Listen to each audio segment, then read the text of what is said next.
If your Bitcoins are on an exchange or mobile wallet, you could lose them in this bull run. CoinCompass.com is running a free 1-hour webinar where you can learn about cold storage, multi-sig, and best practices for securing your Bitcoin. Become a self-sovereign custodian of your investment by owning, not renting, your Bitcoins. To register and for more details, visit coincompass.com/webinar. If you enjoyed this podcast, please subscribe, like, and share so we can find others like yourself. Welcome to the Bitcoin Basics podcast with your hosts, Faris and Gordon from coincompass.com, enabling you to safely buy and securely store your Bitcoins. All resources are in the show notes and description, including our disclaimer. Visit bitcoinbasicspodcast.com to subscribe and discover other free content. Hello, everyone. Thank you for joining us. This is Faris from Coin Compass. I'm here with Gordon. We are doing a quick one, jumping on for public service announcement. It is 4:12 a.m. on the 15th of December, 2020. That is UTC time. Our proof of recording is Bitcoin currently trading at 19,438. The block height is 661,424. And if you're unsure what that means, please see our previous episodes. That is our Bitcoin timestamp proof of recording.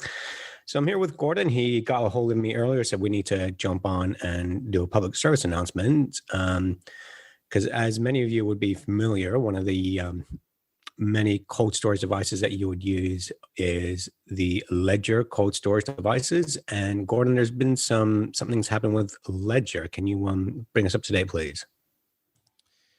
Yeah, this is actually not a recent thing. This happened a few months ago.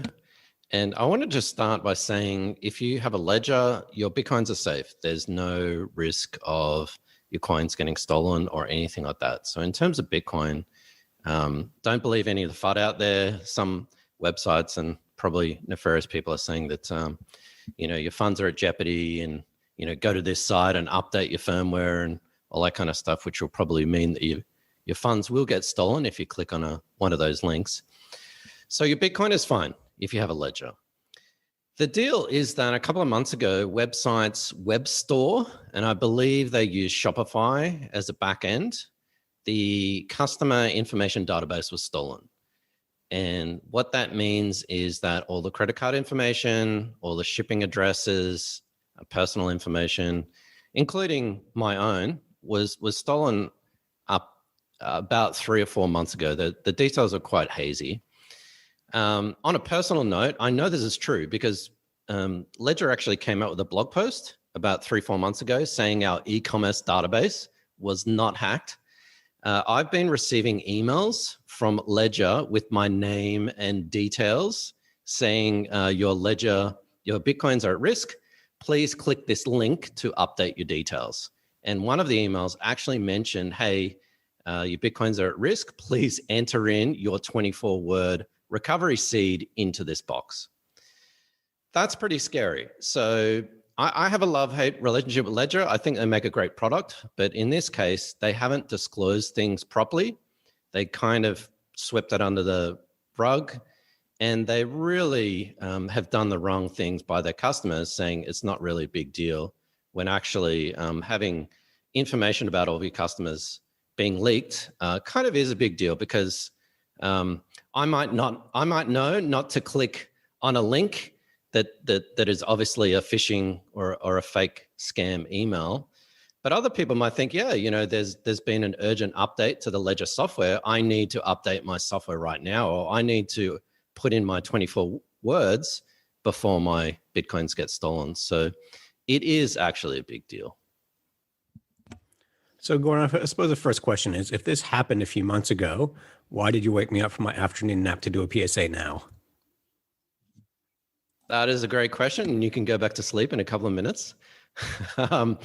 Just the intensity and frequency, of the emails has been kept going, because I received an email a few months ago and then a couple of weeks ago, and in this week I've received 3 or 4 emails, and they look completely legitimate. They've got my name, it says "Hello Gordon" in it. They've got my email address, and that email address was actually registered when I bought the Ledger quite a few years ago, so it's not a current email address.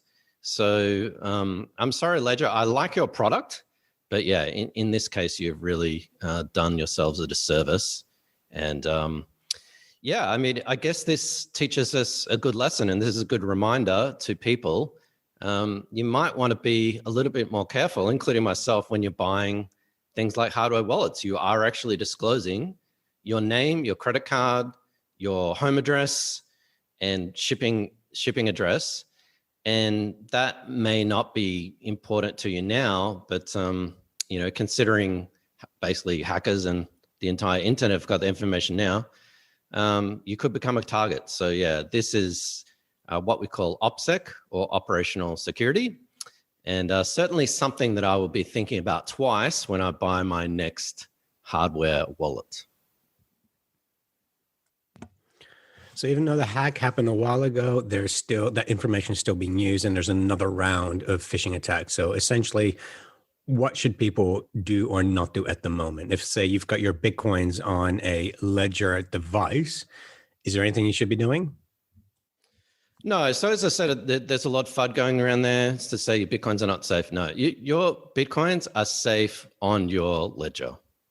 And the way that hardware wallets work, and Ledger is the most popular hardware wallet, is that it doesn't matter even if your computer is completely infected. So let's say your computer has a virus and malware and whatnot, and you plug in your Ledger, that shouldn't actually matter, because anything important you do, like send or receive funds or put in your 24-word recovery seed, is done on the actual device itself.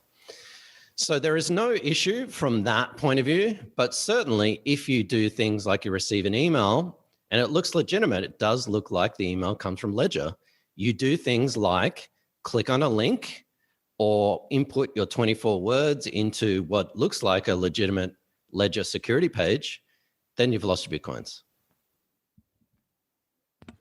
Okay, so never click on links from emails, go directly to the website itself.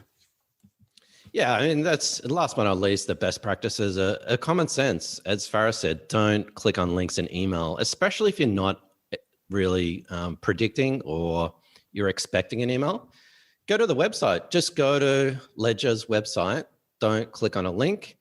And never, ever, this sounds like fairly obvious, but never, ever put in your 24-word recovery seed unless you are doing an actual recovery on your Ledger device itself.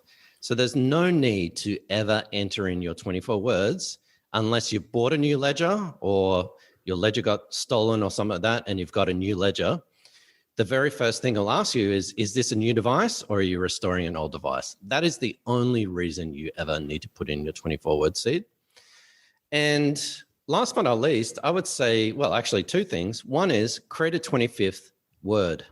The 25th word on every hardware wallet nowadays enables you to create a custom word by yourself. So that's maybe your password or a word that you've come up with by yourself, so that even if those 24 words did get stolen, they don't have your 25th word, your password. So that's one way to prevent against that. And secondly, set up 2FA. It's just not just for crypto, it's good practice. So for all these things, when you're logging into websites, use 2FA. Don't use your mobile phone number as 2FA, as we've explained in previous videos. Use a proper authenticator like Authy or Google Authenticator. And that basically mitigates any risk of someone stealing your device, your computer or whatnot. They still don't have your 2FA or your 25th word. Thanks, Gordon. And let's say people want to find out more about operational security, how to protect their Bitcoins, how to store their Bitcoin securely. Is there anyone out there running workshops and consultations to help them do that? Wow, here comes the shill. So Faris and I run coincompass.com, and we have a webinar coming up, coincompass.com/webinar, where you learn about multi-sig or multi-signature, which is the best way to secure your Bitcoins without a single point of failure. And I'll also link two YouTube videos, one where we talk about Bitcoin wallets, and the other one where we actually go into InfoSec of how to set up a secure computer connection, VPN, 2FA and use a password manager to get you all up and ready. And as I said before, not just for crypto stuff, this is just for, especially in this day and age, people working from home, whatnot, this is just best practices for doing anything online, really. You need to level up. You need to improve your InfoSec. Well, thank you everyone for tuning in. And please remember, if you enjoyed this podcast, to like, review, and share it with your friends. And hit us up for any questions. Just jump on to coincompass.com and we can answer any questions that you have on our podcast. Anything else, Gordon? Yeah, actually, probably the best place, if you've got a specific question about this video, put them in the comments of this YouTube video. Or if you're on a podcast, head across to coincompass.com/YouTube. And we can have a discussion in the comments. So thanks again. And we kept this short and sweet, but even though some of this information may have sounded obvious, the best form of defense is not a technical defense, it's just to use your common sense. If something is too good to be true, or you're not sure about it, just don't do it. I mean, not doing anything is sometimes the best defense. And as Farah said, if you've ever got questions, coincompass.com/contact. Thanks for watching or listening. Please visit coincompass.com/free to register to our socials and discover other free content. Subscribing, liking, and following helps this content remain ad-free. Until next time.